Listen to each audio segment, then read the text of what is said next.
Bom dia.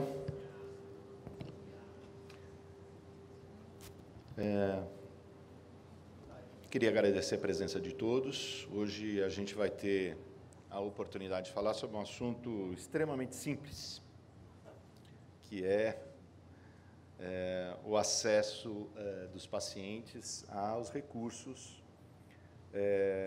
da atenção à saúde, em particular com foco em oncologia. Eu sou o Wilson Pedreira, eu sou diretor executivo do Centro de Oncologia e Hematologia do Einstein. A gente vai ter a participação do Marcos Loreto, que é diretor técnico da UMINT. Nós vamos ter a participação da Cristina Mattiucci, que é diretora de acesso da Bristol Myers Squibb, e também do Diogo Bugano, Dr. Diogo Bugano, que é o nosso coordenador do Hospital Municipal Vila Santa Catarina. E cada um vai dar um viés dentro dessa complexidade que é a questão do acesso. Eu espero que as nossas apresentações elas devem ser relativamente rápidas, para a gente ter um tempo para discutir com a plateia e poder levantar aí as questões que estão na cabeça de todo mundo. O grande objetivo é a gente ter esse debate no final. Então, vocês vão vendo aí as apresentações e vão pensando em questões para serem colocadas para cada um desses pilares aí que representam o universo da saúde dentro do acesso. O pagador, o prestador, a indústria farmacêutica e a saúde pública. Tá bom, gente? Então, vamos começar. Eu vou falar rapidamente aqui um pouquinho do ponto de vista do prestador e, na verdade, discutir alguns conceitos com vocês que provavelmente vão ser abordados nas outras apresentações com o viés de cada um dos mercados. Muito bem, vamos falar aqui dos desafios, né?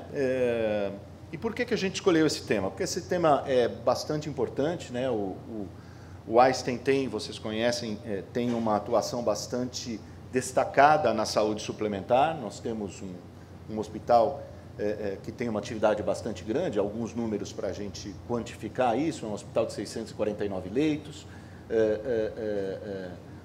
você tem 53 mil passagens, um número grande de cirurgias, 600 mil exames de imagem, quase 4 milhões de exames de laboratório. Então, a gente consegue ter uma visão bastante profunda da saúde suplementar. E também, nem todo mundo conhece, o Einstein tem uma atuação bastante importante em termos de saúde pública também, né? Hoje em dia, a gente pode dizer que o Einstein atende mais pacientes da saúde pública do que da saúde privada. A gente tem uma série de UPAs, uma série de AMAs, que são coordenadas e trabalhadas pelo Einstein, mais de 600 mil pessoas atendidas em algumas regiões, como, por exemplo, no Imboimirim, são 2 hospitais, o Hospital do Imboimirim e o Hospital Municipal da Vila Santa Catarina, que é um hospital de alta complexidade, com um total aí que passa de 500 leitos. Então, a gente tem aí a experiência para falar tanto da saúde suplementar como da saúde privada. Mas eu queria começar com vocês para fazer uma proposta de negócios. Estão me dando uma bronca que eu estou falando muito longe do microfone aqui. Então, eu queria propor um negócio para vocês, que é um plano de rodízio, né? Depois, quem se interessar pode conversar comigo. Que ele funciona desse jeito. A gente paga uma operadora de alimentação focada em rodízio, um tanto por mês. E aí você vai num rodízio e você vai ser atendido por vários nutricionistas. E você não vai escolher o que você vai comer. Os nutricionistas vão olhar para você, vão fazer algumas perguntas e eles vão fazer o seu prato. E aí você vai no restaurante, no rodízio, e aí essas receitas do nutricionista de pratos vão ser apresentadas para você. E esse restaurante ele vai cobrar da operadora não um valor fixo, ele vai cobrar por item, né? E, obviamente, que o restaurante, como ele cobra por item, ele vai colocar mais batatinha frita, ele vai colocar mandioca frita, mandioca cozida, carne, frango, peixe. E cada um daqueles nutricionistas, eles vão fazer uma determinada receita para você. E eles não estão se conversando. Cada um fez uma receita. E, na verdade, você, no final das contas, vai ter uma conta, que é uma conta fixa, e aqui é uma conta variável, de acordo com as batatinhas que foram acrescentadas.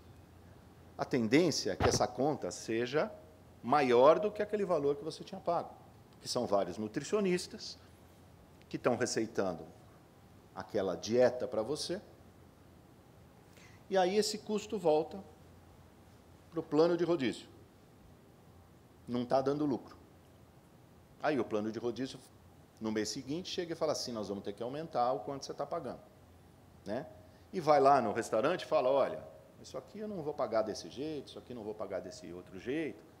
E o restaurante fala, bom, tudo bem, mas agora eu vou colocar o peixe, eu vou colocar o sushi, e continua cobrando por aquilo tudo. E aí o círculo se fecha. E tem uma coisa mais interessante ainda. Não tem ninguém nesse instante preocupado se você está comendo aqueles pratos, se você está bem alimentado. Qual é a chance desse negócio dar certo? Hoje, o nosso sistema de saúde, que é desenhado no Fee for Service, ele é mais ou menos dividido entre paciente, prestador e operadoras, né? O paciente, ele usa, ele não escolhe e não decide. O prestador, que são os serviços, que são os nutricionistas, são os médicos, né? Ele decide, mas ele não paga e ele não usa. E a operadora, né? Paga, não usa e não decide.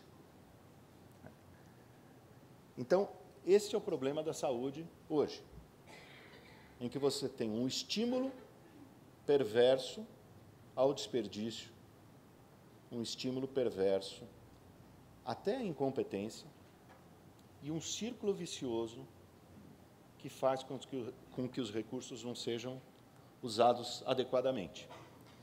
Num mercado em que você já tem um drive de aumento de custo, porque você tem inovação num cenário de estímulo à utilização. Portanto, o que a gente vai falar hoje aqui, que é o problema do acesso, ele tem a ver com o custo, e o acesso, ele também torna a qualidade da saúde no Brasil muito heterogênea. Você tem acessos diferentes a serviços diferentes com qualidades diferentes, limitados por uma questão de custo, como a gente viu naquele modelo do rodízio. Custo, acesso e qualidade são problemas, e, além de tudo, nós temos problemas na nossa regulação. A gente conhece como é que funcionam os órgãos regulatórios, que nem sempre trabalham a favor de uma melhor qualificação, uma melhor velocidade do acesso a novas tecnologias, a novos tratamentos, a evolução da medicina. O resultado disso tudo aqui, gente, é um crescimento do custo da saúde contínuo, né, com uma inclinação bastante alta. E aí a gente tem uma outra perversão. 25% da população tem acesso à saúde suplementar, que investe mais que 50% dos recursos existentes no Brasil. Então, você tem uma distorção aí, que é uma distorção bastante importante. E o que acontece... Como eu não me comportei, eu ganhei um microfone. O que acontece é que você tem um aumento de custo na saúde suplementar e um corte, praticamente um corte de custos ou uma limitação de custos na saúde privada, né?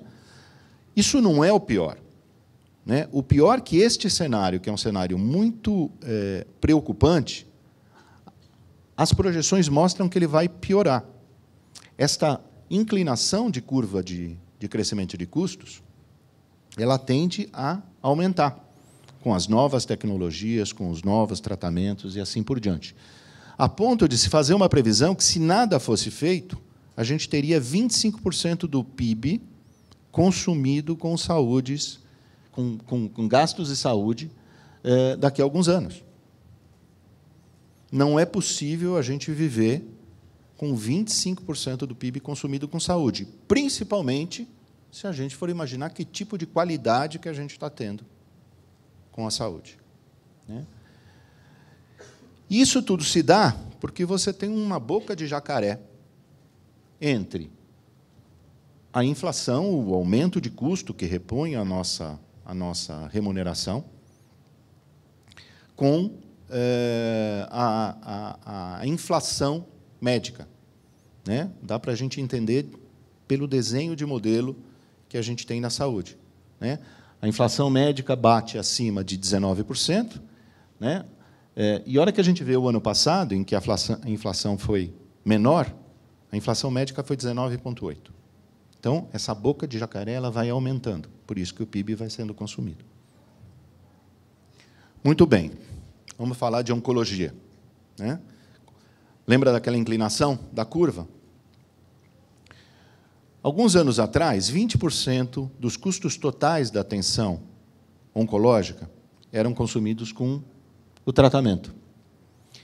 E aí você tinha algo como $5.000, que passou a $30.000, e agora nós temos uma situação que é uma situação, de um lado, maravilhosa, porque, pela primeira vez, a gente consegue ver, por um grande número de patologias, que eram patologias letais, oncológicas, a possibilidade de tratamento, controle e, eventualmente, cura. Nós estamos, do ponto de vista prático, na eminência de começar a entender o câncer como uma doença crônica. Eu sempre uso o paralelo com o AIDS, né? A AIDS era letal e, de repente, é uma doença crônica. Só que o problema, né, e esse é um artigo publicado no finalzinho de 2015, que mostra que o tratamento está chegando a $100.000 por mês. Portanto, por paciente, você tem a possibilidade de ter aí $1 milhão, $1.200.000. Como é que você faz para dar acesso aos pacientes nesse sentido? O que a gente precisa mudar é aquele triângulo inicial para o paciente envolvido com seu cuidado e participante ativo dessa equação. Nós temos que ter o prestador com corresponsabilização dos resultados, com transparência e com ética, entendendo que a gestão de recursos também é responsabilidade do prestador, e nós temos que ter as operadoras não como uma limitadora de custos, mas como uma promotora da sustentabilidade desse sistema. É uma mudança filosófica. Do ponto de vista de câncer, tem duas colocações aí, uma do Institute of Medicine e outra da Sociedade Americana de Oncologia Clínica, que acho que são interessantes para a gente pensar para o que a gente deve dar acesso, que drogas e tecnologias devem ser introduzidas para o tratamento do câncer. E a lógica é que você tenha benefício clínico, que você tenha segurança e que você tenha eficiência. O Institute of Medicine vai um pouco mais além. Fala em pontualidade, tem que ser o tratamento aplicado no momento certo, e ele coloca um conceito que é um conceito bastante interessante, que é de justiça. Os tratamentos eles têm que ser oferecidos para o maior número possível de pessoas. Eles têm que ser acessíveis para o maior número possível de pessoas.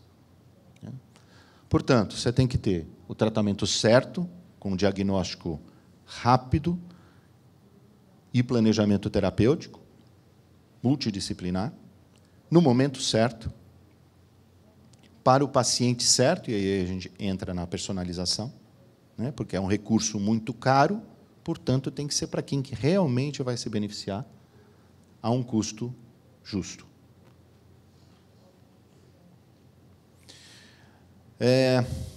Um dos pontos importantes que a gente vai discutir aqui é para aquele modelo que você não tem acesso, para aqueles recursos aos quais a maioria da população não tem acesso. Aí eu fiz um fluxograma aqui, mais ou menos, de o que acontece, que são dados para vocês pensarem, para a gente debater depois, né? Você pega drogas e tratamentos que não são aprovados pelo rol da ANS. Estamos falando aqui de saúde suplementar e depois o Diogo vai falar da saúde pública. O que acontece quando essa droga não as fontes pagadoras não têm obrigação de cobrir esse tratamento, né? O médico faz um relatório, olha, para esse paciente é necessário por isso, por isso, por isso, por isso. Muito bem. Algumas operadoras olham aquele relatório, né, e se sensibilizam com aquele relatório, acham que aquele relatório tem nexo e cobrem aquele tratamento, mesmo ele não sendo coberto pelo rol da ANS. A gente tem que lembrar, e esse é um ponto importante, que não tem medicina mais cara do que a medicina mal feita, né? O paciente que a gente trata mal aqui, ele vai ter uma série de complicações aqui que vão determinar um custo maior. Algumas operadoras se sensibilizam. Agora, a gente tem que lembrar que esse relatório ele tem que ser um relatório, de novo, que respeite aqueles critérios de ser o tratamento certo, na hora certa, para o paciente certo.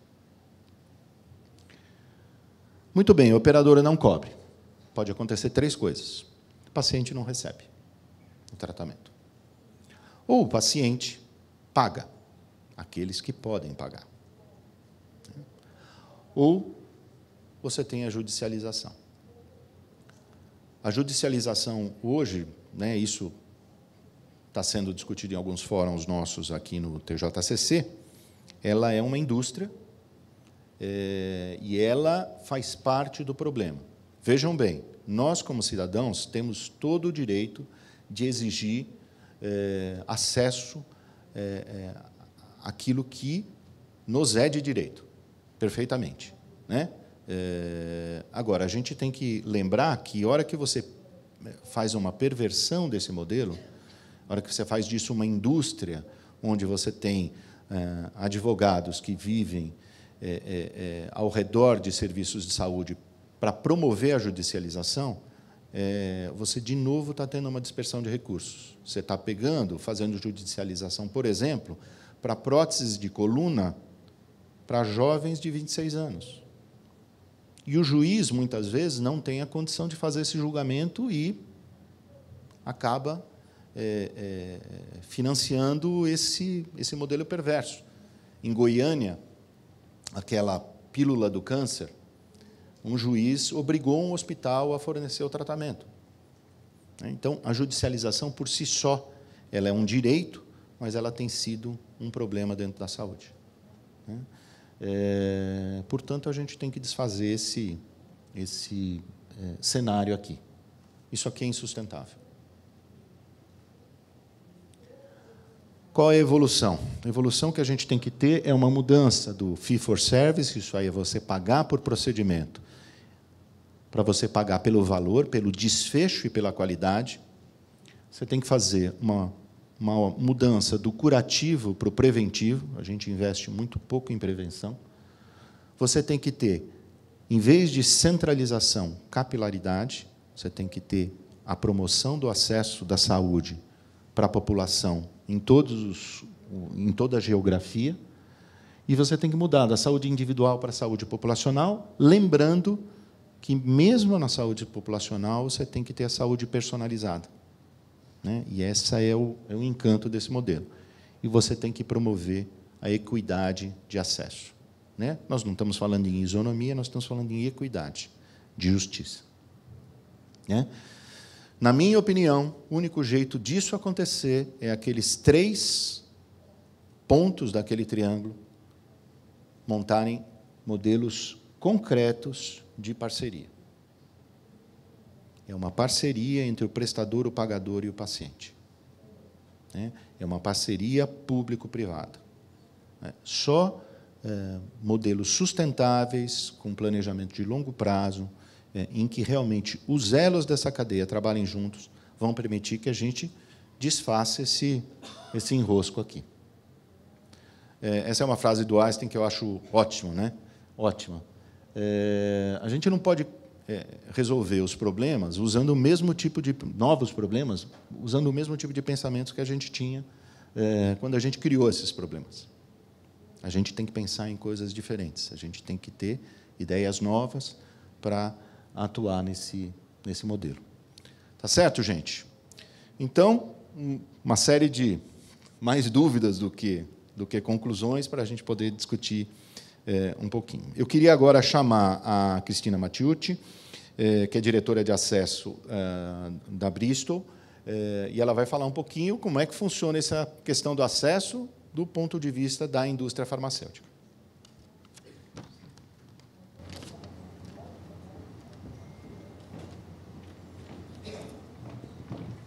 Vou comportar melhor do que você. Será que eu vou usar isso aqui? Assim vocês me ouvem?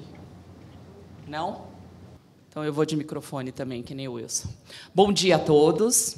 Eu sou Cristina, trabalho na Bristol há cerca de 5 anos, na indústria... Deixa eu achar um lugar aqui onde a luz não me cega. Há cerca de 25 anos. É um prazer, gostaria de primeiro agradecer ao Dr. Wilson, ao Einstein, de ter me convidado. É um prazer estar aqui, podendo discutir esse tema super relevante, que é o meu dia a dia, há cerca de 10 anos, discutindo o acesso, como que a gente, de fato, faz tudo isso que o Wilson falou se transformar em realidade.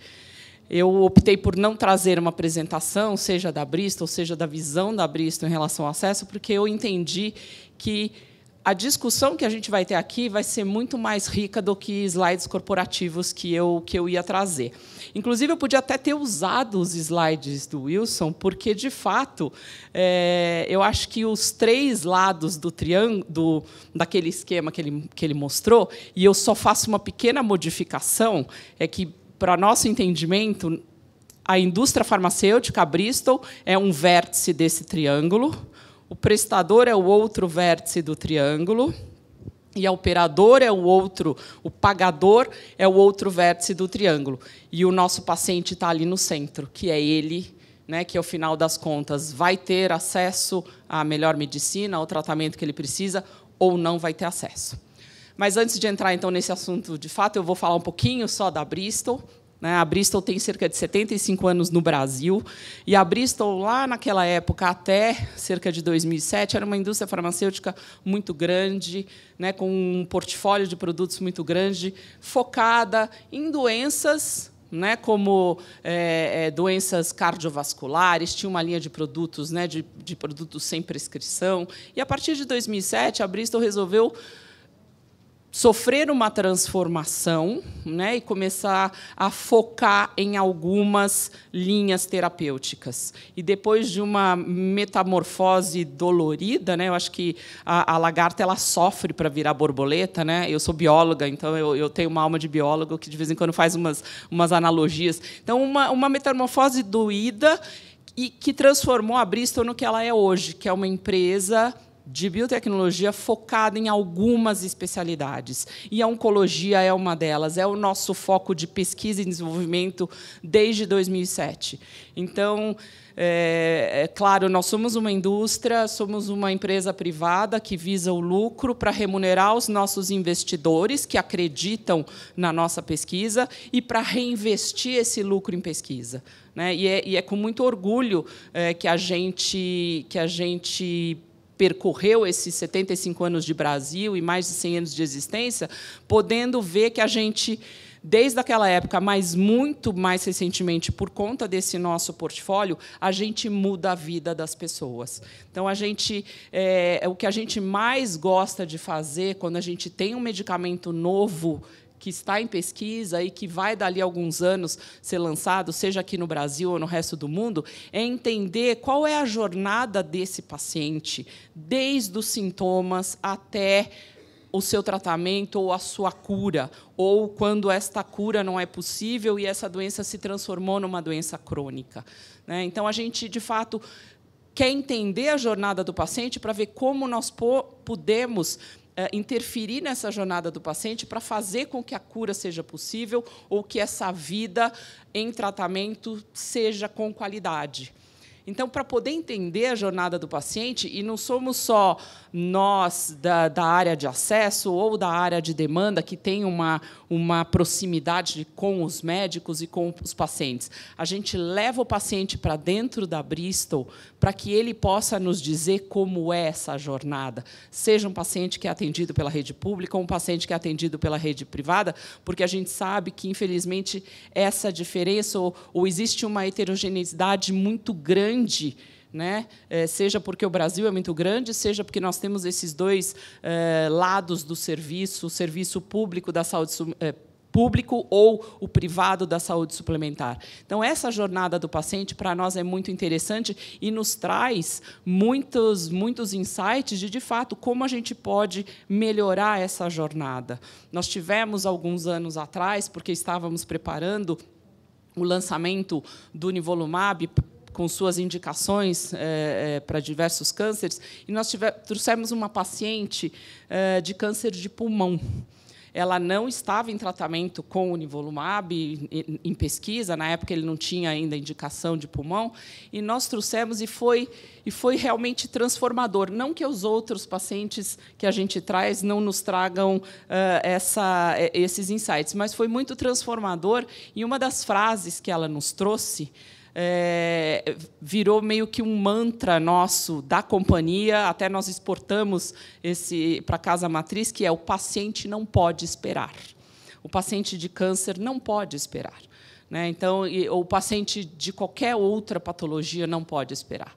Então, a gente está aqui hoje para debater com o prestador, com o pagador, eu aqui em nome da indústria, em nome da Bristol, porque a gente sabe que nós, não só pelo preço do medicamento, ou porque trazemos a inovação, e com a inovação pode vir, sem dúvida nenhuma, o benefício novo para o paciente, mas nós somos um elo importante nessa cadeia. E é por isso que nós estamos aqui hoje, eu estou aqui hoje representando a Bristol e representando a indústria, para poder trazer, sem dúvida nenhuma, o nosso lado e a nossa vontade de que o diálogo possa sair desse palco e possa se transformar em acesso e em equidade.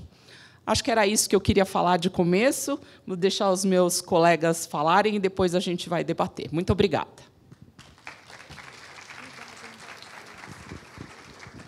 Bom, agora eu queria chamar o Marcos Loreto, que é o diretor técnico da Umint, para falar um pouquinho do ponto de vista da fonte pagadora das operadoras de saúde.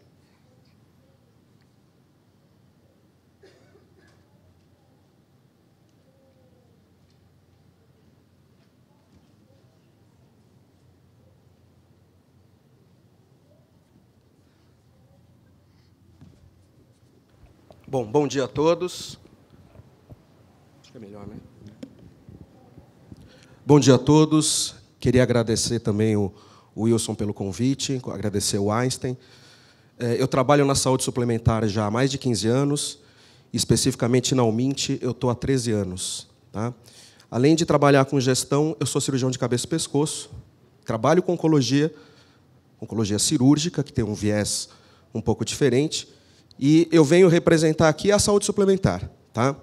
O Wilson vai me poupar algum tempo, porque ele já falou muita coisa do que eu pretendo falar aqui. Tá? Então, vamos focar um pouquinho na nossa agenda de agora, que é falar o cenário atual da saúde suplementar.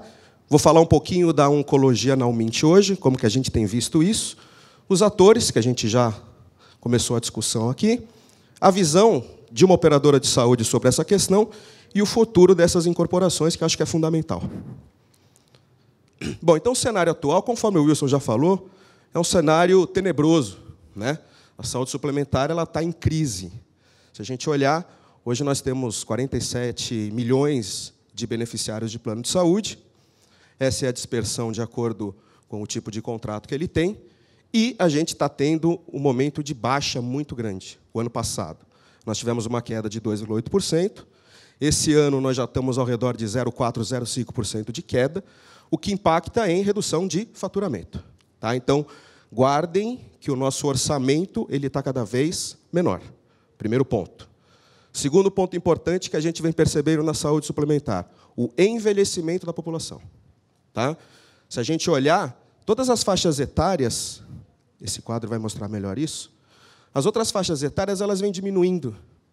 Mas, quando a gente olha os pacientes acima de 59 anos, dentro da saúde suplementar, isso vem aumentando.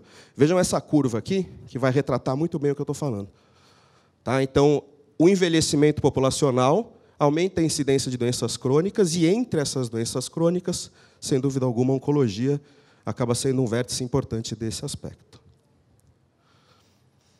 Bom, outra coisa importante, que o Wilson já falou. Opa, faltou um slide aqui. Ele não está aparecendo, vamos ver. Bom, o Wilson já mostrou um gráfico importante, que é o quanto a inflação médica está descolada do IPCA. Isso é uma realidade.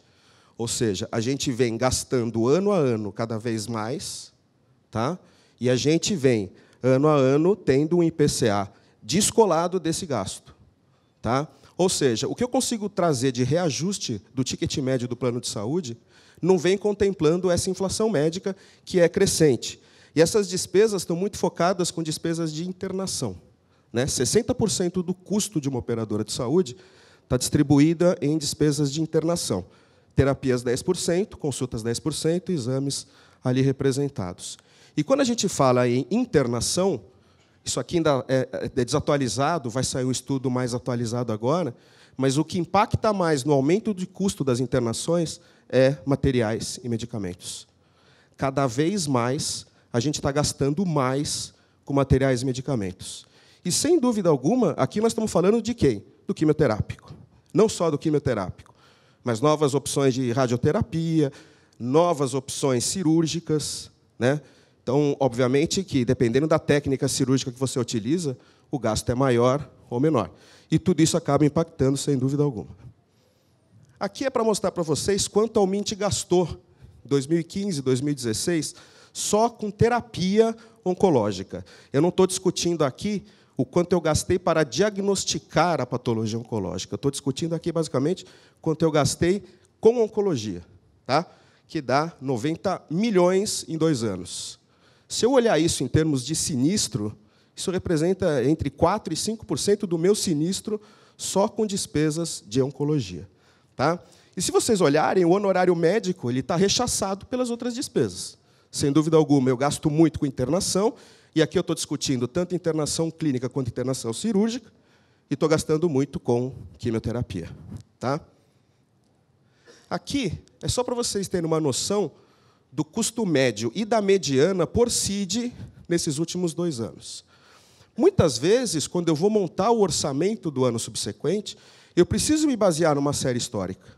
Então, por exemplo, se eu sei que um câncer de tireoide gasta, em média, tanto, e eu sei que a incidência de câncer de tireoide na minha carteira é tanto, eu vou compor no meu orçamento aquele valor para conseguir abraçar essa realidade. Só que aí aparece um painel genético para a investigação de câncer de tireoide que custa R$16 mil. Se todo mundo com câncer de tireoide fizesse investigação, eu vou ter um impacto de 16 mil por paciente, que não está contemplado no meu orçamento. E lembrem-se, o meu orçamento está reduzido. Então, a gente tem que pensar que eu tenho que trabalhar, de uma certa forma, dentro de determinados ranges. E eu preciso me basear com séries históricas. Então, todas as novas incorporações vão mexer com isso daqui. E vejam como descola a média e mediana. É interessante isso, o descolamento da média e da mediana. Porque, por exemplo, algumas leucemias são tratadas com transplante de medula. Isso aumenta muito o custo. Nós tivemos um caso de câncer de fígado que foi para transplante hepático. Isso descola muito essas despesas. Então, a gente tem que trabalhar com a média, mas não podemos esquecer da mediana e da moda, para a gente ter uma noção da realidade que nós estamos tendo para cada patologia. Bom, então esse é o cenário que nós temos atualmente. É um cenário de crise. Tá? Fazendo mais ou menos o que o Wilson falou, eu vou no supermercado com uma lista de compras e eu tenho um orçamento para gastar. Esse orçamento está reduzido. Então, na hora que eu vou fazer essa compra, eu preciso tomar cuidado. Eu não vou comprar filé mignon porque meu orçamento está reduzido. Só que quem vai comprar o filé mignon não vai pagar o filé mignon. É o que está acontecendo hoje. O médico prescreve e não vai pagar essa conta. Essa conta vai ser paga por um terceiro. né? Então, a gente precisa ter essa noção. Então, os atores que participam disso, que são a agência, que é muito lenta no processo de incorporação. O rol, ele vem a cada 2 anos. É muito lento, né? Nós temos também a Anvisa, que participa de tudo isso, na incorporação de medicamentos. Também é um processo lento. Nós temos as entidades médicas normatizadas aí pela AMB, e aqui nós estamos falando especificamente de oncologia. Ótimo, a Sociedade Brasileira de Oncologia tem que se posicionar com protocolos, tem que regularizar isso daí. E nós estamos também diante de um cenário de uma indústria com uma velocidade de incorporação que é muito rápida. Drogas novas surgem a cada semana, né? Novos métodos diagnósticos surgem a cada semana. E tudo isso impõe um custo, dentro de um cenário de crise que nós estamos discutindo. Isso está acontecendo hoje, né? Uma briga de foice. A operadora e o paciente. Precisa ter equilíbrio nessa relação. Porque se a gente não tem equilíbrio, judicializa, que foi o que o Wilson falou também. Então, precisamos ter equilíbrio. Para ter esse equilíbrio, a participação do médico é fundamental. Agora, tem que ser feita com critério, dentro de protocolos, tá? Para que a gente possa regulamentar de maneira adequada o uso do recurso. Operadora. Gente, a gente segue o rol. A UMINT é diferente. A UMINT ela vai além do rol. Mas o rol impõe que eu tenho que seguir todo medicamento que tem Anvisa. Se o medicamento não tem Anvisa, eu, OMINT, sou diferente, eu vou atrás de literatura, vou atrás de protocolos, defino se é experimental ou não, e eu decido se vou incorporar ou não, mesmo não estando no rol da agência. Agora, se o medicamento não tem Anvisa, como que eu vou cobrir? Se esse medicamento é importado, ele não tem nem precificação. Como é que eu vou calcular quanto que eu vou reembolsar do medicamento se eu não tenho precificação nacional? Então, eu entendo que, operacionalmente, é muito complexo isso, né? Quimioterápico via oral. A gente já cobra a quimioterapia via oral, o OMINT, desde 2006. Agora, é o que o Wilson falou. A quimioterapia via oral, eu cubro. O Capotem, eu não cubro. Então, eu não trato a pressão arterial, eu não libero, eu não pago o tratamento medicamentoso da hipertensão. Agora, a oncologia está virando doença crônica que eu tenho obrigação de financiar. E quando que vai acabar esse tratamento? A gente não sabe. Porque esse quimioterápico via oral, ele se perpetua, novos protocolos vão surgindo, e isso acaba dificultando ainda mais. Bom, o processo de incorporação de novos medicamentos ele é complexo, né? Ele é lento, ele é burocrático, e ele não leva em consideração, muitas vezes, o impacto de custo que isso traz. Às vezes, o Conitec incorpora no SUS, a saúde suplementar ainda não incorporou, total descompasso. Total descompasso. Precisa ter equilíbrio nisso, a gente precisa trabalhar juntos, né? E o rol de procedimentos da agência, conforme eu já falei, né, ele é muito lento, porque a cada 2 anos que isso acaba sendo atualizado. Bom, a gente tem que trabalhar num modelo mais proativo, né, onde uma nova droga que surge vai ser discutida dentro de protocolos com todos os players. Exatamente o que a gente está falando. Tem aquele triângulo, nós temos que discutir isso antes de incorporar. Temos que absorver isso com critério. Os métodos diagnósticos também é importante a gente levar em consideração. Existe hoje a indústria do marcador tumoral. Será que eu preciso pedir marcador tumoral para todo mundo? Por que cabe pedir marcador tumoral para um paciente de 30 anos de idade, sem histórico nenhum? Outra coisa, exames de imagem, de screening, de diagnóstico, quando devem ser feitos? Protocolos. Eu não posso pedir, por exemplo, um PET-CT para todo mundo. Eu vou pedir PET-CT dentro de determinados critérios bem pré-definidos. Isso tem que partir do médico também. E os testes genéticos, que a gente tem toda uma DUT regulamentando na agência essa utilização, nós temos que tomar cuidado também, né? Porque os testes genéticos são extremamente caros. Esses são os testes genéticos que eu tenho obrigação, como operadora, de cobrir. Mas esses testes genéticos são suficientes? Não tem testes genéticos mais atuais que permitem um diagnóstico? Será que esses testes genéticos atuais são melhores ou piores? Não sei, né? Então, a gente fica com essa celeuma generalizada. Existem procedimentos cirúrgicos profiláticos que eu, como operadora, devo cobrir também. Protocolo. Certo? É para qualquer câncer de mama que eu vou fazer uma mastectomia profilática? Vejam a posição da operadora. Chega um pedido de mastectomia profilática. Eu peço o relatório médico, eu vou atrás da indicação, e se não tem indicação, judicializa. Não tem jeito. O caminho acaba sendo a judicialização. Então, procedimentos profiláticos, ótimo, eles vêm para ajudar, eles vêm para tratar, mas devem ser incorporados também com critério. E lembrar também da terminalidade. Né? Isso é fundamental na oncologia, e a gente tem que discutir isso. Né? Os limites da terapêutica, acabar com a obstinação terapêutica, né? Definir o momento certo da terminalidade, as diretrizes antecipadas da vontade, o paciente tem que participar da decisão terapêutica dele. Isso não é uma decisão unilateral, né? É uma decisão compartilhada, então o paciente tem que participar disso, seja no testamento vital, seja nas diretrizes antecipadas, e os cuidados paliativos. Nós temos que fortalecer muito esses cuidados. Futuro, para a gente encerrar. Concordo com o Wilson. Desfecho. Protocolos muito bem estabelecidos. Né? Medicina personalizada.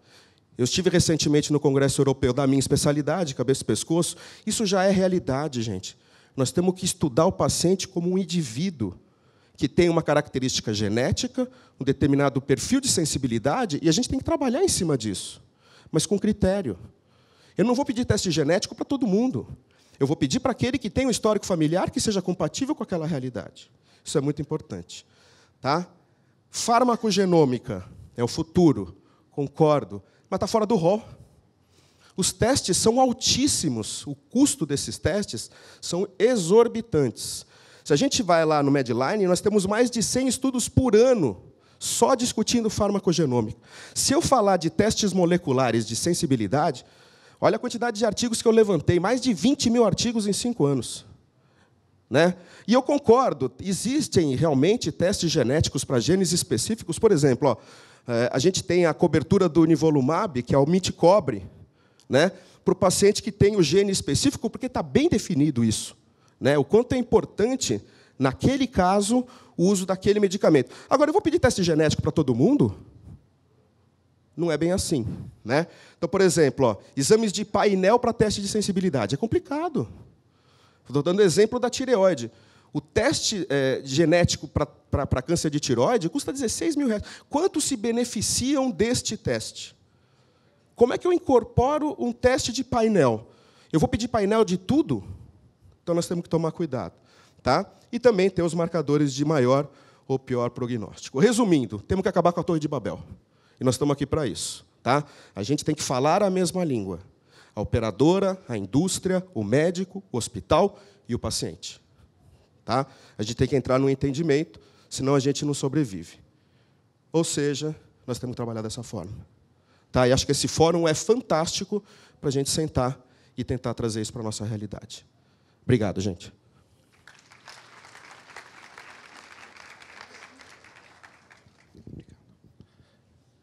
Eu notei uma coisa, eu fui o único que não foi aplaudido. Eu fiz alguma coisa de errado, eu peço desculpa para vocês. Né? Bom, e agora, como última parte de apresentação, a gente vai chamar o Diogo Bugano, que é o nosso coordenador da Oncologia Clínica no Hospital Municipal Santa Catarina. E saúde pública, vocês sabem os grandes desafios que a gente tem. Né? A gente tem aí médias de pacientes esperando 6 a 8 meses para uma cirurgia indicada para câncer. Nós temos muitos serviços públicos que têm uma lista de drogas de 89. Né? Eu fico imaginando assim que deve ter lá sanguessuga, alguma coisa, que 89 era outro mundo. E o nosso desafio é a gente conseguir trazer a saúde pública também para um mínimo de equidade, e o Diogo vai falar um pouquinho para a gente sobre isso. Bom, obrigado, Wilson. Obrigado a todos pelo convite. Eu sou médico oncologista. Eu tenho parte da minha prática no Einstein, na saúde suplementar, atendo os pacientes. Confesso que, de tudo que eles falaram aqui, eu sou meio que parte do problema da saúde suplementar. Eu sou aquela pessoa que é treinado para pensar no benefício do paciente e não pensar no benefício do plano de saúde. E a gente sabe que isso é errado, né? Mas não é isso que eu vou falar aqui hoje, porque eu metade do meu tempo passo neste lugar, que é o Hospital Municipal Vila Santa Catarina. Fica aqui no Jabaquara. Na verdade, eu vou sair daqui e vou para lá. Ele é um hospital filantrópico do Einstein. Então, é um hospital mantido pela filantropia da Sociedade Beneficente Israelita. e atende unicamente pacientes do SUS que são encaminhados da prefeitura para a gente. E por que raios o Einstein se interessa em ter um hospital filantrópico que atende SUS? Isso, você pensar assim, superficialmente, não faz muito sentido. O Einstein, ele, entre outras políticas, ele tenta seguir o que a gente chama de triple aim, que é melhorar a qualidade da saúde das pessoas, mas também pensar na experiência dos pacientes e reduzir custos. E não tem nenhum lugar em que a gente precisa mais melhorar a experiência do paciente, melhorar a saúde e reduzir custo, do que o SUS. O Vila Santa Catarina atende várias patologias, não só oncologia. Então, por que a gente se meteu a encarar o problema da oncologia lá, que tem tantos problemas, tantos custos e tantas coisas? Isso tem a ver um pouco com a nossa parceria com o MD Anderson. Ele é um hospital americano que tem como filosofia isso aqui, Making Cancer History, ou seja, fazer a história do câncer, mudar a história do câncer. E o MD Anderson fala que você não vai mudar a história do câncer só na saúde suplementar, você não vai mudar a história do câncer só para os pacientes que podem pagar. Você vai mudar a história do câncer se você conseguir melhorar a saúde da população como um todo. E quando eu falo do Vila Santa Catarina, vocês me perguntam, Diogo, como vocês conseguem ter um padrão de atendimento tão bom no Hospital do SUS? E passa um pouco de como o hospital funciona. O hospital está envolvido no PROAD, ele é um programa do Ministério da Saúde, em que o Einstein, como instituição filantrópica, ele reinveste parte dos lucros do Einstein em projetos de pesquisa e assistência. E, na verdade, o Vila Santa Catarina é um grande projeto de pesquisa. Todo paciente lá está numa pesquisa, é uma pesquisa que a gente chama de custo-desfecho. Então, a gente tem uma verba que dura 3 anos. Com essa verba, a gente vai tratar vários pacientes e vai determinar quanto custa tratar cada doença. A gente vai dizer quanto custa tratar uma pneumonia, quanto custa tratar um infarto, quanto custa tratar um câncer de mama. Isso é importante para vocês entenderem como a gente está organizado. Primeiro, como projeto de pesquisa, a gente tem um número definido de pacientes. A gente fala, nós nos propusemos a tratar tantos pacientes em 3 anos e a gente pediu verba para tantos pacientes. Então, nosso acordo com a prefeitura, a gente oferece um número fixo de vagas para a prefeitura por mês. Isso torna mais previsível tudo que a gente faz. E como a verba é toda do PROAD, a gente não preenche a PAC. Tá? Isso é que é importante para vocês entenderem o que a gente faz. Por quê? Isso é um projeto de pesquisa. Então, eu pedi uma verba para pesquisa e eu tenho que usar essa verba para tratar meus pacientes. E eu roubei aqui o slide do Triple Aim para explicar um pouco como a gente vê na oncologia do Vila Santa Catarina formas de a gente incorporar tecnologias, melhorar o tratamento dos pacientes.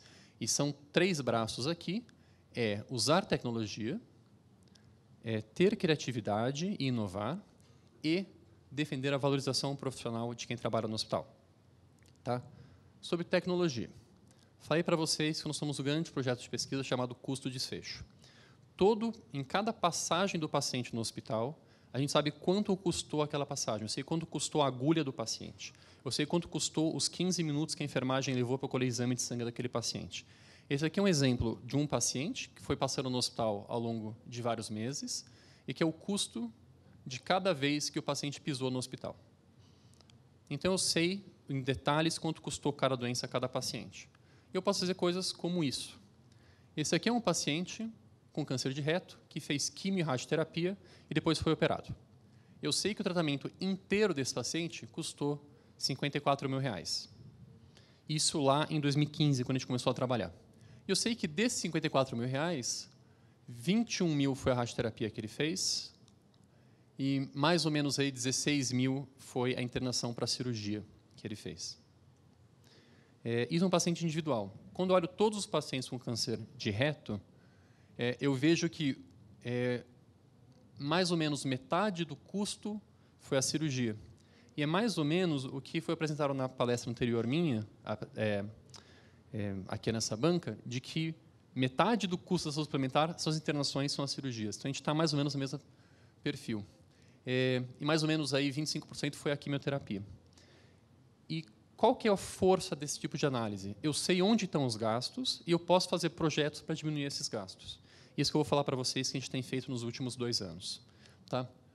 Primeira coisa, se o custo maior é a cirurgia, como posso reduzir o custo da cirurgia? Uma iniciativa que a gente faz parte é o ERAS, que é o Enhanced Recovery After Surgery, que é uma série de intervenções para o paciente receber alta mais precoce e ter menos complicações na cirurgia. Isso a gente faz desde que o hospital começou. Esses são dados da literatura do que acontece quando você implementa ERAS nos seus pacientes. Então, aqui, mais claro, é pré-implementação de ERAS, mais escuro pós-implementação. Então, você reduz mortalidade, você reduz sintomas dos pacientes e, mais importante, consegue altas mais precoces. Todo nosso paciente operado segue um protocolo ERAS, que é padronizado para receber alta mais precoce. Tá? E na oncologia? O Wilson comentou que o pior gasto é aquele gasto inadequado, o remédio que o paciente não precisa. Existe uma iniciativa da Sociedade Americana de Oncologia, a ASCO, de qualidade em atendimento oncológico clínico, chamado COPE, que é Quality in Oncology Practice. E no Brasil existem 2 instituições que fazem parte dessa iniciativa de qualidade. Aqui, uma delas somos nós. Tá? O que o COPE faz? Você revisa vários prontuários de pacientes em vários quesitos de qualidade e ele te fala qual que é a sua pontuação e qual que é a sua relação com a média de hospitais do mundo que participam no COPE. E mais do que isso, ele te dá orientações de como melhorar a qualidade do seu hospital. Isso aqui foi uma das nossas avaliações. Em alguns quesitos a gente estava melhor do que a média do mundo, em vários a gente estava pior do que a média do mundo, o serviço é novo, e a gente, ao longo do tempo, foi melhorando.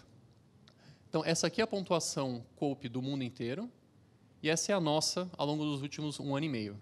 Vocês veem que a gente, com medidas de qualidade, está melhorando isso e estamos atingindo a média do mundo, mesmo no Hospital do SUS, no Brasil. E eu fiquei um pouco chateado com essa nota de 74,9, porque eles falam que o adequado para você dizer que você tem um nível bom de qualidade é 75. Então, acho que na próxima avaliação eu vou atingir essa meta. Tá? Que outras coisas a gente está fazendo para diminuir custo? Agora eu vou falar um pouco de parte de criatividade do hospital. Tá? Esse é um trabalho brasileiro, avaliando desperdício de quimioterapia, porque o tamanho do frasco da quimioterapia nem sempre bate com a dose que o paciente precisa. Tá? Aqui eles levantaram algumas drogas, tinha mais aqui, tá? A dose, o quanto era desprezado de cada droga na média, e a porcentagem. Vocês veem que você tem, em média, aí, mais ou menos 20% das drogas são desprezadas, só porque o tamanho do frasco não bate com o que o paciente realmente toma. Então, você está jogando fora 20% do seu dinheiro. Tá? Outra coisa, esse é um outro trabalho que avaliou apenas drogas anticorpos monoclonais, são drogas de altíssimo custo. Nesse hospital, eles falaram que eles iam arredondar a dose do anticorpo monoclonal para baixo, para bater com o tamanho do frasco, desde que esse arredondamento não fosse mais do que 15% de ajuste. Acho razoável. Então, o paciente precisa de 420 na prescrição médica, o frasco tem 400, dá 400 para o paciente. E aqui é quanto eles economizavam por mês naquele hospital. $54 mil por mês em câncer de cólon, 80 mil em câncer de mama, etc. Essas são 2 intervenções que a gente está fazendo no hospital agora. Então, para evitar desperdício de frascos, a gente faz as mesmas quimioterapias todos no mesmo dia. Então, todo paciente vai tomar tal droga, toma remédio no mesmo dia, e a gente reparte frascos. E a gente, para drogas de altíssimo custo, a gente está arredondando para baixo a dose, para bater com o valor do frasco, respeitando algumas regras. Tá? Outro exemplo de criatividade interna do hospital. A gente, no começo, passava porte para quimioterapia, e a enfermagem viu que alguns pacientes precisavam de porte para fazer quimioterapia 3 meses só. E depois ficavam com porte mais 2 anos, terem que fazer higienização, heparinização mensal, e tinha que fazer uma cirurgia depois para tirar o porte. A gente criou no hospital um sistema de passar pique ambulatorial. O pique você não interna. Então, para todos os pacientes que fazem quimioterapias curtas, até 3 meses, a gente tem passado pique em vez de porte. E assim a gente está economizando a cirurgia do porte, os custos do porte. E a última parte que eu vou falar da criatividade do hospital são as parcerias com a indústria. Foi comentado agora há pouco, por exemplo, que testes moleculares são muito caros, testes genéticos são muito caros, e são mesmo. Mas, hoje em dia, a indústria farmacêutica paga boa parte desses testes sem custo. Então, no hospital, quando a gente precisa de um teste desses, sem a gente pagar o teste, a gente faz em parceria com a indústria. E outras parcerias que a gente pode falar mais para frente. O que a gente conseguiu com isso é engajar muito, primeiro, a nossa equipe de saúde do hospital. Se eu quero que eles proponham propostas de inovação, se eu quero que eles sejam custo consciente, eu tenho que engajá-los. E uma forma que a gente teve de engajar foi garantir a valorização profissional. Todo mundo gosta de trabalhar no hospital. Tá? Isso é importante, que quer dizer que as pessoas estão alinhadas com os objetivos do hospital. E como é que a gente garante isso? Além de, no dia a dia, reconhecer, valorizar a pessoa, a gente incentiva eles para projetos deles. Por exemplo, nossa enfermagem queria fazer esse projeto do PIC. Ok, pagamos um curso de inserção de PIC, é uma formação que aquele enfermeiro ganhou. Outros enfermeiros queriam aprender mais sobre oncologia, dentro da oncologia. Ok, pagamos pós-graduação em oncologia para eles. Assim, a equipe se identifica com o hospital e quer valorizar mais o hospital. Resultados que a gente teve com isso. E são 2 slides de resultados que eu vou mostrar para vocês, e a gente já encerra a apresentação. Tá? Esses são os dados de custo e desfecho da oncologia. Em azul é o número de atendimentos de pacientes que a gente acompanha. O serviço abriu em janeiro de 2016, a gente foi acumulando pacientes, e a gente está com cerca de 500 pacientes em acompanhamento conosco hoje em dia. Em vermelho é o custo médio por paciente por mês. Quando o hospital abriu, a gente tinha um custo muito alto por paciente por mês, em parte porque a gente tinha um custo fixo maior e poucos pacientes.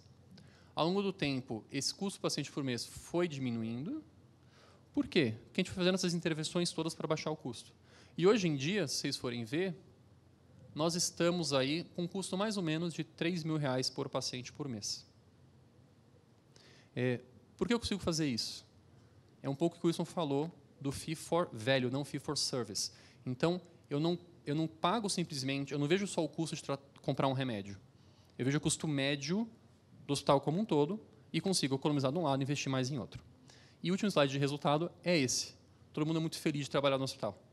Tá? Essa é uma foto da nossa equipe do ambulatório de oncologia. Foi tirada ano passado, na nossa ação do Outubro Rosa do ano passado, então já tem um ano essa foto. Tá? A gente fez uma oficina de turbantes e fotografia para os pacientes.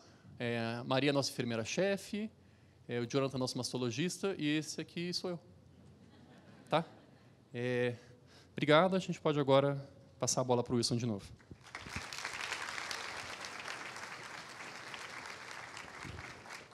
Muito bem, gente. Acho que a gente cumpriu a nossa parte de explanação e acho que a gente vai para a parte mais rica desse simpósio, o grande objetivo desse simpósio, que é debater um pouquinho com todas as pessoas aqui a respeito desse cenário do desafio para o acesso o mais amplo possível na atenção oncológica. Tá bom? Então, a gente senta e vocês perguntam, colocam suas experiências, conversam, enfim.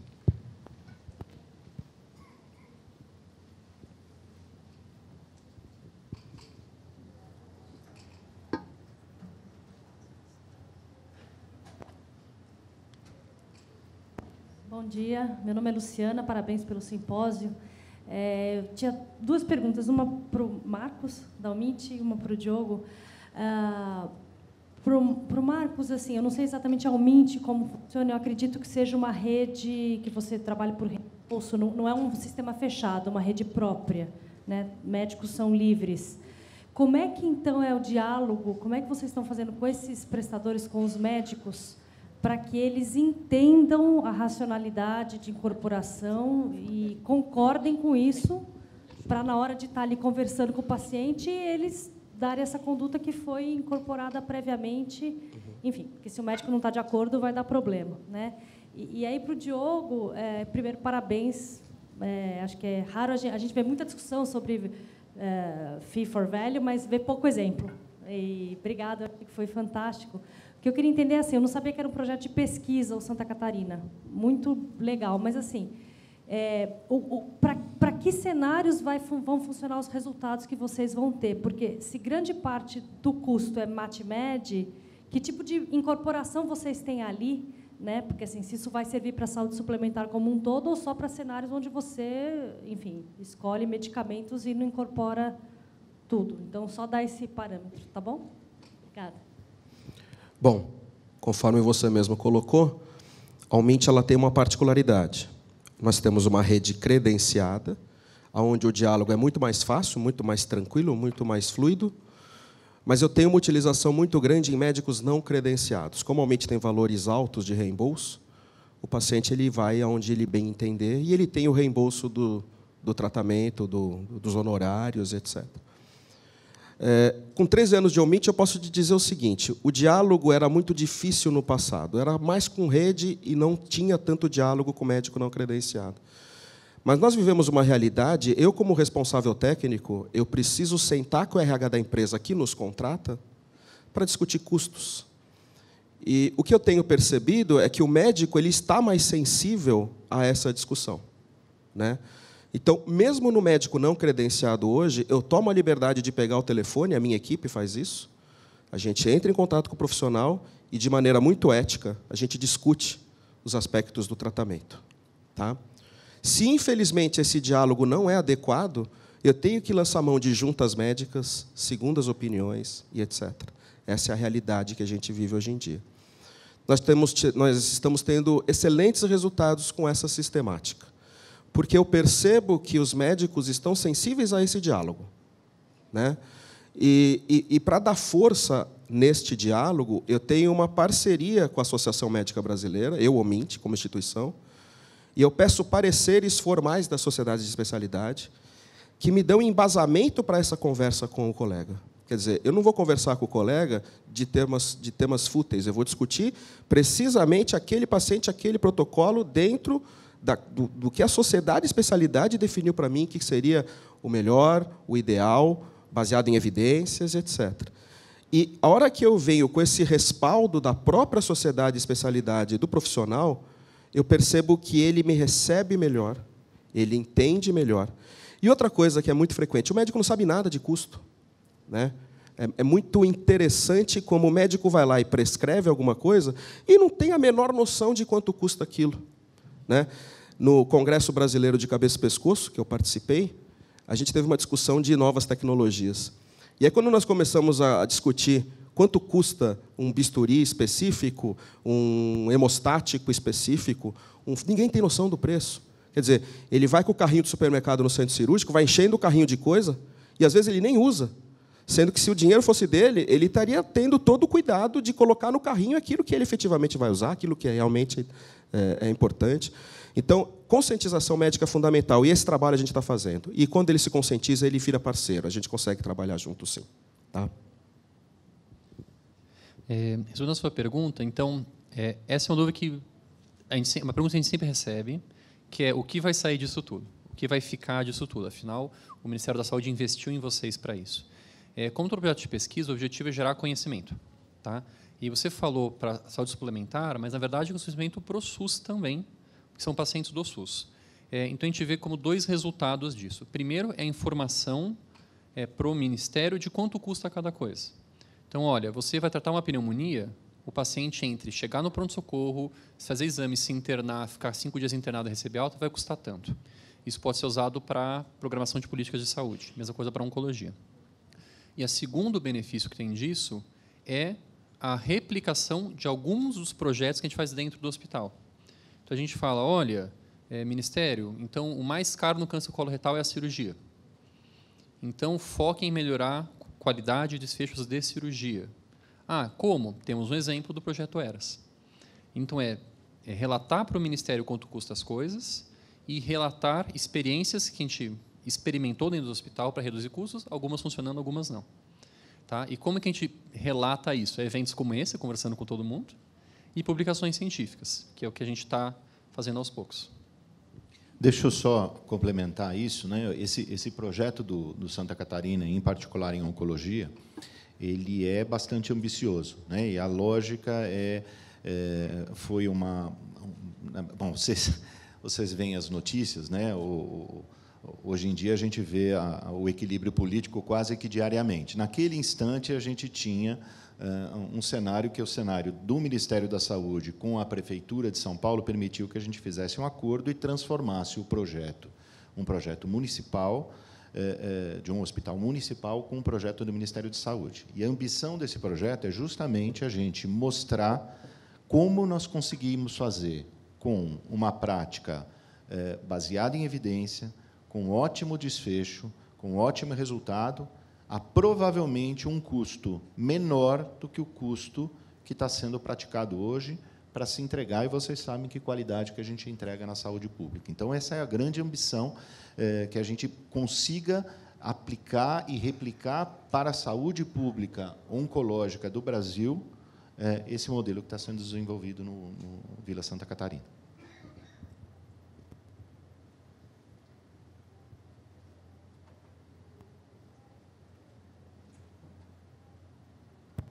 Bom dia. Meu nome é Rita, eu venho do Nordeste, Recife. Eu me preocupo muito, sou mãe de um paciente, consequentemente fora da área. Então, me desculpe se eu fizer algumas perguntas inadequadas.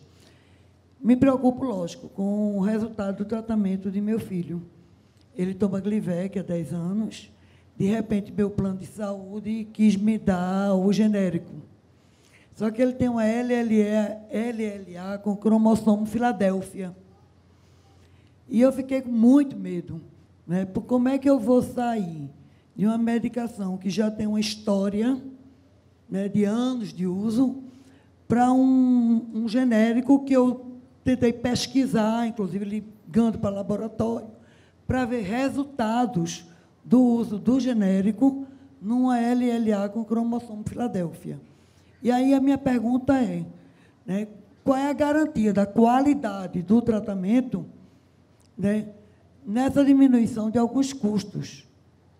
Algumas coisas são pertinentíssimas, mas em termos de, por exemplo, qualidade de você sair de um remédio, da medicação original para uma genérica, que não tem tantos anos de estudo, e que me parece que a pesquisa não é de muito conhecimento público, porque pelo menos eu tentei ver isso.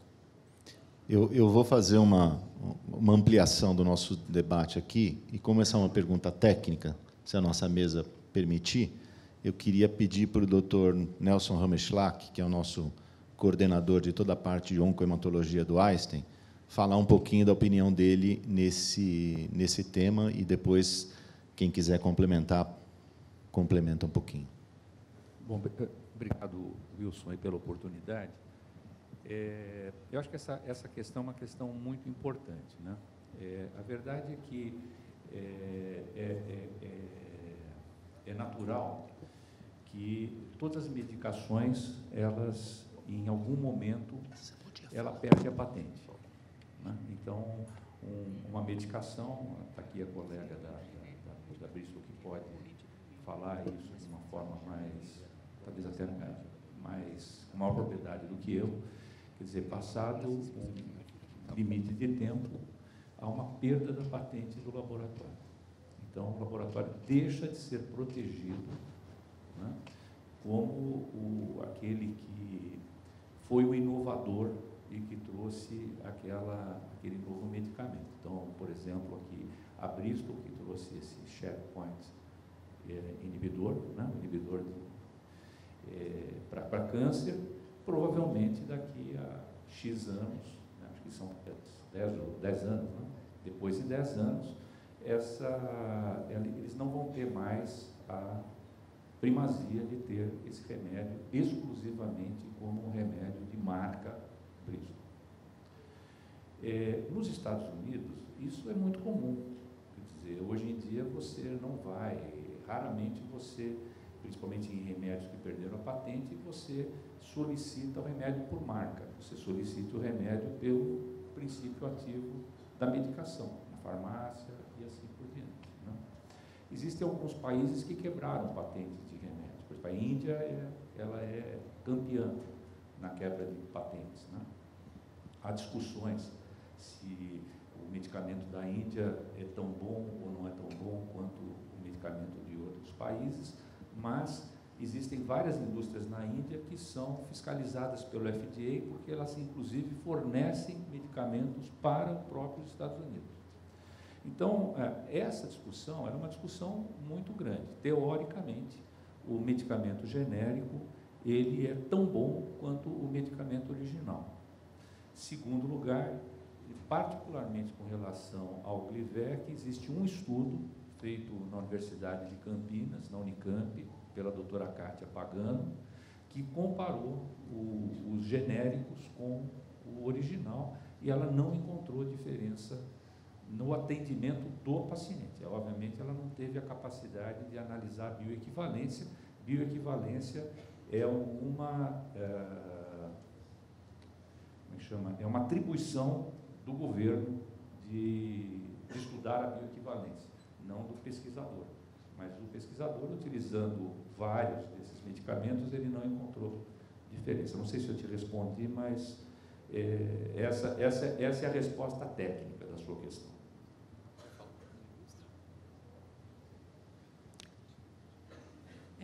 Bom dia, aqui. Eu tenho, na verdade, 2 perguntas para o Diogo. Gostaria de parabenizar a iniciativa lá em Santa Catarina. E queria saber quais são os profissionais de saúde que você preza na sua equipe, além da enfermagem e dos médicos. E se você, como médico oncologista, incentiva os seus pacientes que eles façam exercício físico. Como que é esse incentivo lá em Santa Catarina em relação à obesidade, exercício físico e nutrição? A pergunta que você levantou, acho uma questão importante para a gente e para todo o serviço público, que todo mundo sabe que a equipe multidisciplinar é ótima, tem seu papel, mas falta dinheiro para pagar a equipe multidisciplinar, né? O que a gente tem no hospital como equipe multidisciplinar, a gente tem odontologia, psicologia, nutrição e fisioterapia. Tá? Como a gente viabilizou isso? Algumas coisas através de projetos de pesquisa ou cursos de pós-graduação. Então, por exemplo, a odontologia é associada à pós-graduação de odontologia do Einstein e faz o atendimento dos pacientes sem custo, né?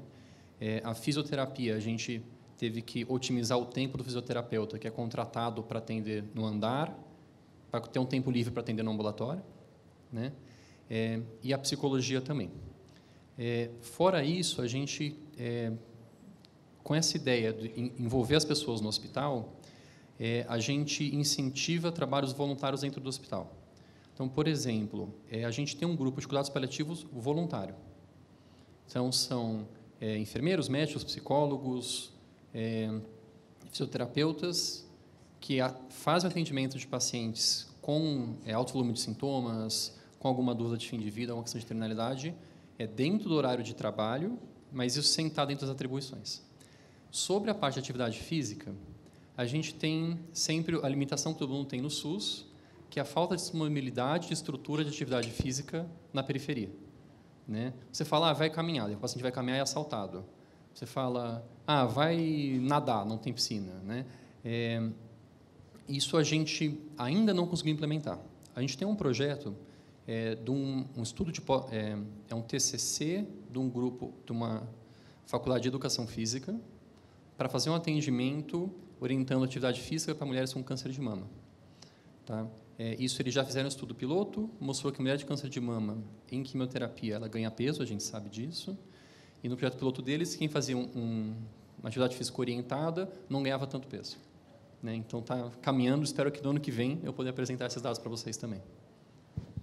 E só para complementar, né, esse contexto é um contexto muito importante e é uma coisa que a gente, na oncologia do Einstein, acredita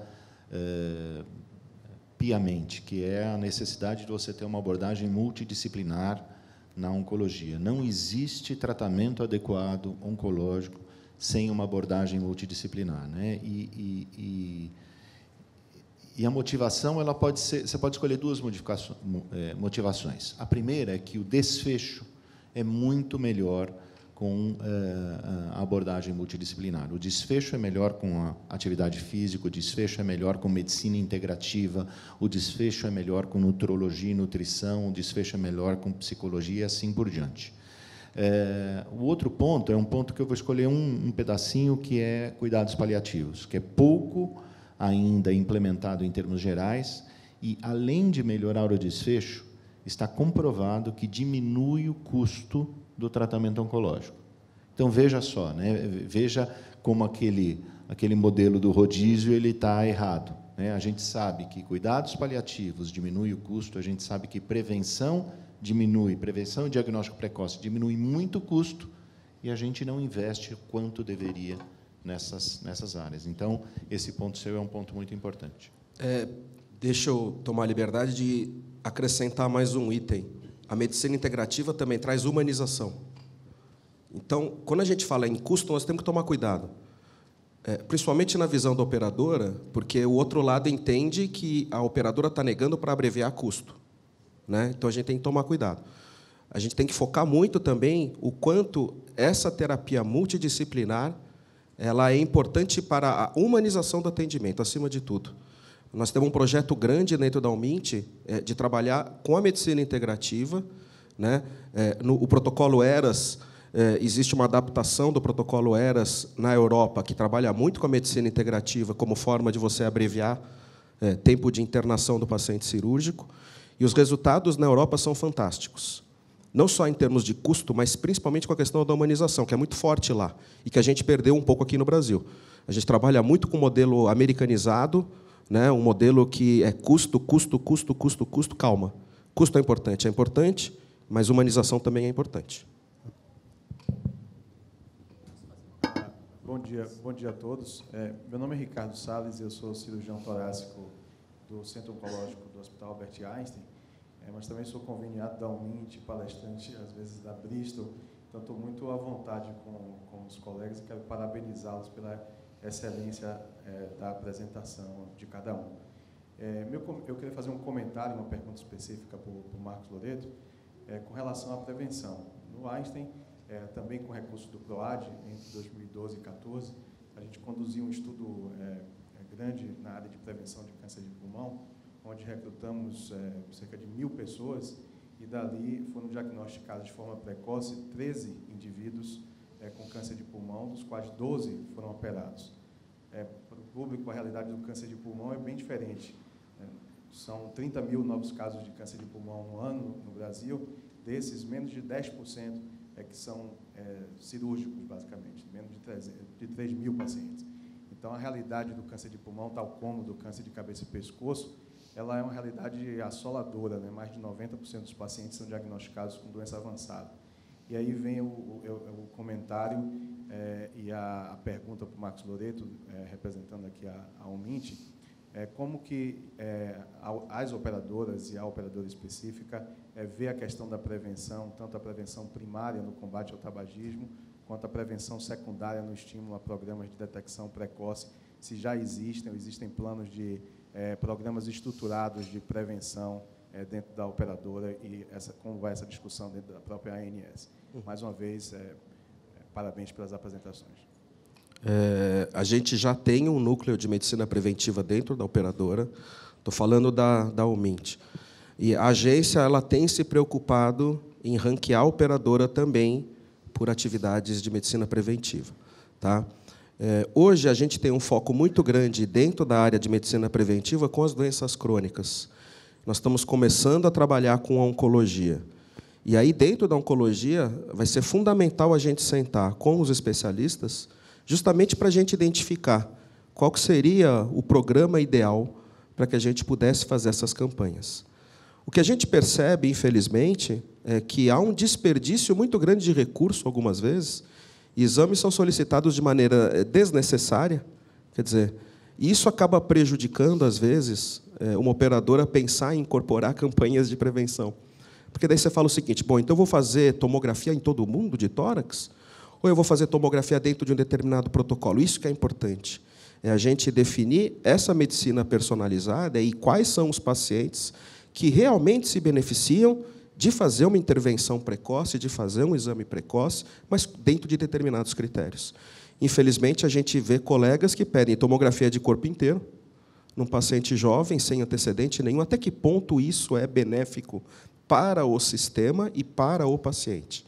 Então, assim, nós somos extremamente abertos a isso e a gente está começando um projeto grande dentro da oncologia com essa visão. Tá? Diabetes, obesidade, DPOC, isso a gente já tem muito bem estabelecido lá dentro. Mas com o avanço da oncologia, com o impacto na sinistralidade que a oncologia tem causado, sem dúvida alguma, isso é uma vertente obrigatória, né? Acho que é fundamental a gente fazer isso. Então, você, como credenciado nosso, em breve, provavelmente será procurado para nos ajudar no protocolo do pulmão, com certeza. Eu tenho uma pergunta aqui para você, Marcos. O Wilson me deixou fazer uma pergunta. A gente sabe, né, que existem aí cerca de 800, 900 planos de saúde, né, operadoras de plano de saúde no Brasil, e existe uma diversidade muito grande de cobertura, né? Você apresentou aqui, a gente pode dizer que, como o Diogo falou, o Mint é o filé mignon das operadoras, né? E, infelizmente, a cobertura, né, a preocupação da autorização dentro de protocolos, infelizmente, isso é muito variado. Aí, como é que você acha que a gente resolve esse problema das negativas fora de protocolos? Porque eu concordo com você, né? Eu acredito que todos os meus colegas da indústria concordam que fora de protocolo ou fora da indicação, ou, mais ainda, sem registro na agência, na Anvisa, fica complicado, né, você trabalhar sobre judicialização e trabalhar sobre 100% de exceção. Mas vamos falar dentro da bula, dentro do que preconizam os protocolos brasileiros, da AMB ou mundiais. Como é que nós, atores aqui, conseguimos fazer com que exista, né, não exista diversas autorizações aleatórias? Como é que o paciente pode, como é que a gente pode melhorar ali como o Wilson falou desde o começo, não é igual para todos, mas como é que a gente tudo para todos, mas como é que a gente consegue tentar o mínimo de normatização das operadoras para os pacientes? Eu vou apimentar o que você está falando. Qual que é o grande problema hoje com relação a essas incorporações? A média de retenção de um plano de saúde dentro de uma empresa é quase 1 ano e meio, 2 anos. Quer dizer, a cada 2 anos de contrato, a empresa muda de plano de saúde.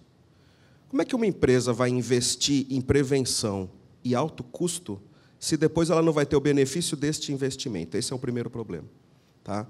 A gente consegue fazer isso dentro da Umint, porque eu tenho uma média de retenção que chega a quase 10 anos. Então, o dinheiro que eu invisto hoje, com todo esse cuidado de seguir protocolo, de prevenção, etc., eu consigo ver o retorno desse investimento. Hoje, a grande massa das operadoras, e eu estou falando que isso é real. Ele tem um Bradesco hoje, daqui a 2 anos ele tem um Amil, aí ele vai para a Sul América, aí ele vai para um outro. O que acontece? Todo o investimento que uma operadora fez ali, ele não vai rever depois. Então, a coisa é muito heterogênea por essa característica. Então, a gente precisava criar algum mecanismo onde esse paciente, ao mudar de operadora, esses benefícios pudessem ser encaminhados junto. Esse seria um ponto. O segundo ponto, é fundamental que o médico oncologista participe desta discussão, junto com a família, hospital, operadora e indústria, para que a gente chegue num denominador comum. Infelizmente, a gente trabalha exclusivamente com impacto de custo. Essa é a verdade. Quanto custa esse remédio? Ele custa tanto. Não está no meu orçamento, eu não cubro. Não se pensa no paciente, não se pensa que esse paciente ele está dentro de um protocolo pré-estabelecido, aquela droga funciona, etc. E tal. Eu vou falar uma coisa que nós, Omint, sempre falamos nas reuniões da FENA Saúde. Nós cobrimos mais de 2.000 itens acima do rol. Isso é um levantamento recente que a gente fez. Estou falando tanto de exames, quanto tratamentos, quanto drogas, etc. O impacto no sinistro que eu tenho com esses 2.000 procedimentos a mais incorporados representa menos de 0,5% da minha sinistralidade. Só que ninguém faz essa lição de casa. Ninguém estuda o quanto aquela incorporação aumentou o custo agora, mas o quanto isso lá na frente trouxe de benefício, e, no final, a coisa se equilibra. E por que eles não fazem isso? Porque a média de retenção é muito curta. Então, ele não vê o retorno do investimento. A gente consegue ver isso, entendeu? Então, vou dar um exemplo para vocês. A gente, quando começou a cobrir a quimioterapia via oral, em 2006, nós somos a primeira operadora a cobrir quimioterapia via oral. Nós fomos extremamente criticados pelo mercado, porque a história é que a Umint inflaciona no mercado.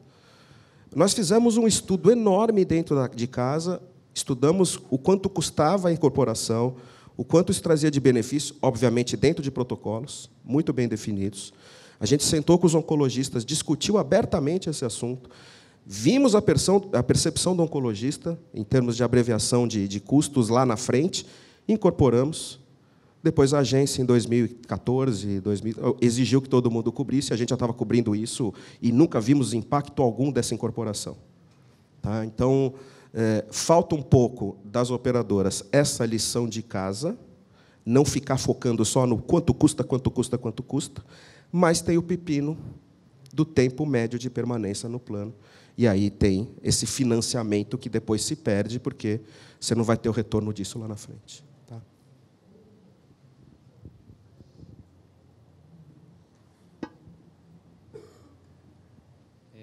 Eu vou aproveitar e fazer uma pergunta também, então, ver se a gente estimula a plateia um pouco. Vou perguntar para a Cris. Tá? Sempre tem a pergunta de como é o processo de incorporação de uma droga nova, de alto custo, alta tecnologia, alto resultado também, no SUS. Né? E é isso que você faz. Né? Então, explica para a gente um pouco como é o processo de incorporar uma droga de alta tecnologia, alto custo no SUS e que estratégias podem ser feitas para isso melhorar, agilizar? Muito obrigada, Diego, pela pergunta. Fogo amigo. Estou brincando.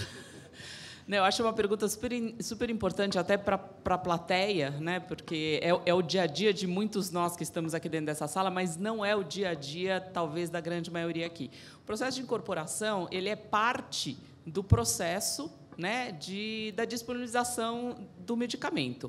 Porque não basta hoje você aprovar o medicamento na agência, na Anvisa, e depois registrar o preço do produto, que é um outro capítulo, até que eu acho que valeria a pena também a gente discutir aqui o preço do medicamento no Brasil. Mas, enfim, e depois de registrado o preço no Brasil, ele está disponível para o mercado privado, para, eventualmente, infelizmente, a judicialização nos órgãos públicos, mas para uma incorporação a nível federal, para ele entrar dentro de um PCDT ou ser recomendado para utilização nos hospitais públicos, ele passa, então, por esse processo da Conitec, que a gente precisa lembrar que é uma agência, não é uma agência, mas é um órgão, né, um colegiado, um grupo muito novo. Se a gente olhar para a Europa, para o Canadá, para a Austrália, que são as referências que nós temos no Brasil, de órgãos que fazem uma validação de tecnologia muito robusta, elas têm muitos anos. Né? O NICE, o CAD, são agências reconhecidas não só porque tem muito tempo, mas tem muita credibilidade. A Conitec foi regulamentada por lei em 2012. Né? Pensando aí no universo temporal, foi antes de ontem. Né? Antes disso, ela ensaiava como CITEC e foi regulamentada por lei em 2012, então é muito nova. Existem, claro, a Conitec, e eu tive já a oportunidade de estar muitas vezes lá no Ministério discutindo com pessoas da Conitec, mas ela está aprendendo a trabalhar. E, claro, aprendendo a trabalhar dentro de um cenário que a gente viu aqui, que é de Brasil hoje, principalmente, de crise econômica. Então, infelizmente, no passado, e o que eu estou falando aqui é público para todo mundo, no passado, infelizmente, a gente viu muitas negativas do processo da Conitec, dizendo que era por falta de eficácia. Né? Nós temos aí casos clássicos, né, do Herceptin, de que as negativas eram por falta de evidência clínica. Como que o mundo inteiro tem evidência clínica e só no Brasil não tinha evidência clínica? Então, o começo da Conitec foi complicado, era um processo, infelizmente, muito fechado e pouco transparente, onde o demandante, que na grande maioria das vezes é a indústria, mas o demandante também pode ser qualquer um aqui dentro dessa sala, pode ser uma secretaria estadual, pode ser um hospital, pode ser até um próprio departamento dentro do Ministério da Saúde, demanda para a Conitec uma incorporação, né? Seja de um medicamento novo, seja de uma cirurgia, de um procedimento qualquer. E a Conitec faz uma análise desse dossiê, dessa solicitação. Minha crítica à Conitec, e falando do lado de medicamento, é que, às vezes, a comparação ela não é muito justa, porque você está comparando preço de medicamento versus preço de medicamento. E, às vezes, a introdução de um medicamento de custo mais elevado, ele traz a eliminação de uma outra série de custos que, dentro de modelos, né, de avaliação de tecnologia em saúde e economia da saúde no mundo afora, são levados em considerações uma série de custos indiretos, ou até mesmo diretos, mas que não só o custo do medicamento, seja a diminuição de uso de outras medicações pela redução de efeitos adversos. E isso a Conitec não leva em consideração, na grande maioria das vezes. É só custo de medicamento versus custo de medicamento. E aí a comparação fica, não fica muito, fica um pouco enviesada, um pouco míope. Acredito que a Conitec tenha evoluído muito, né? Se a gente comparar a quantidade, né, vamos olhar aí na história, a quantidade de medicamentos incorporados nos últimos anos, mesmo em oncologia, as recomendações, algumas a gente concorda, algumas a gente discorda. A própria Interpharma fez um estudo recente, que deve estar para ser publicado, comparando as decisões da Conitec em 2015, comparado com as decisões das maiores agências de avaliação de tecnologia no mundo, e viu que houve uma diferença versus o estudo que eles tinham feito em 2012, 2013. Então, há uma evolução. Temos aí ainda um longo caminho a percorrer, eu acho que sim, e eu acho que a Conitec ela tem uma série de assentos, né, é um colegiado aí de vários assentos, e a sociedade civil faz parte. Então, é responsabilidade de cada um de nós aqui dentro dessa sala, sejam os médicos, as sociedades médicas, as associações de pacientes, ter voz ativa dentro da Conitec, porque, senão, todos os atores interessados nas incorporações não vão estar sendo levados em consideração. Respondi a sua pergunta, Diogo?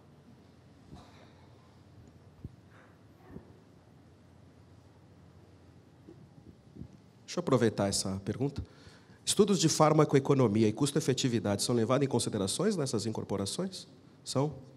Isso, mas são estudos estrangeiros, basicamente, né? Posso continuar? Sim e não, Marcos.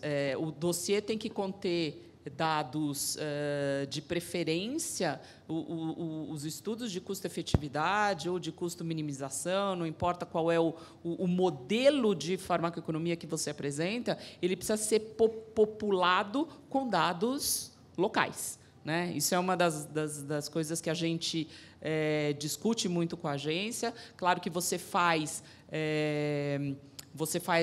a revisão da literatura, né, seja a revisão bibliográfica que você faz, com tudo que há disponível na literatura mundial. Mas, em termos de dados de população, de incidência, você tem que usar dados brasileiros. E essa é uma grande discussão nossa, da indústria, com a Conitec, que é: será que decisões da Conitec, que toma decisões sob o ponto de vista do sistema público de saúde, precisam ser acompanhadas pela saúde suplementar? Porque uma coisa é quando você faz um estudo de farmacoeconomia pensando nos 207 milhões de habitantes que tem no Brasil, a um custo X, com os custos SUS. Outra coisa é quando você faz um estudo de farmacoeconomia pensando nos 25% da população da saúde suplementar, com os custos da saúde suplementar e com o comparador, quando então eu estou comparando uma terapia nova em substituição a uma terapia antiga, dos custos da saúde suplementar, os comparadores são diferentes. Perfeito. Era justamente isso que eu queria tocar. O quanto não se leva em consideração a realidade da saúde suplementar dentro desse processo. Você estuda a questão do SUS, onde você tem uma população grande que, de uma certa forma, pode até diluir um pouco esse custo, mas a hora que você vai para uma realidade de uma saúde suplementar, que, eventualmente, ele tem todo um processo aí diferente, quantidade de vidas diferente, diagnóstico mais precoce, etc., essa realidade ela muda um pouquinho, né? E a falta de você fazer esse estudo acaba trazendo um impacto dentro das operadoras de saúde também. Então, essa é uma briga que a FenaSaúde tem comprado hoje na agência, é a participação de dados da FenaSaúde dentro desse processo de incorporação. Acho isso fundamental também.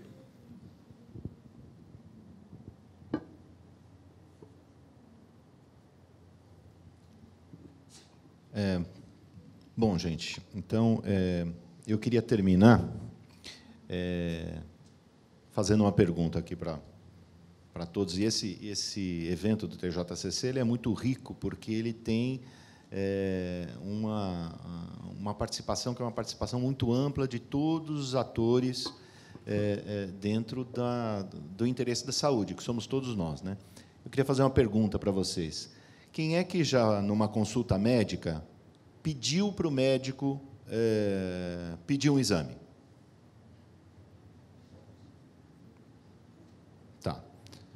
Tem um número bastante grande de pessoas, um número bastante grande de mentirosos também.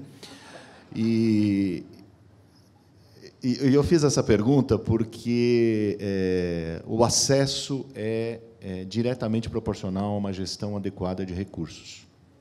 Portanto, a gente viu aqui que nós temos uma participação na gestão desses recursos, né?